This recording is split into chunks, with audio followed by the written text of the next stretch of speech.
Have you ever wondered why your bank account shows two different interest rates? Today, we are breaking down what APY actually means for your savings.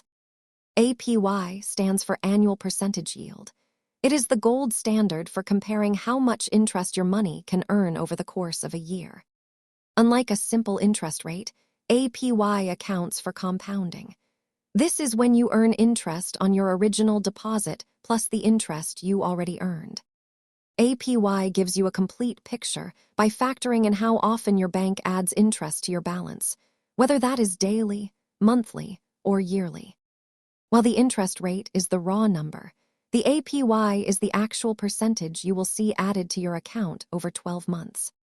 As you can see, the more frequently interest is calculated and added to your account, the higher your effective annual yield becomes.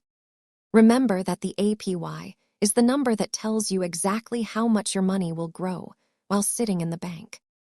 Thanks for watching. Understanding APY is a great first step in managing your cash. Don't forget to like and subscribe for more finance basics.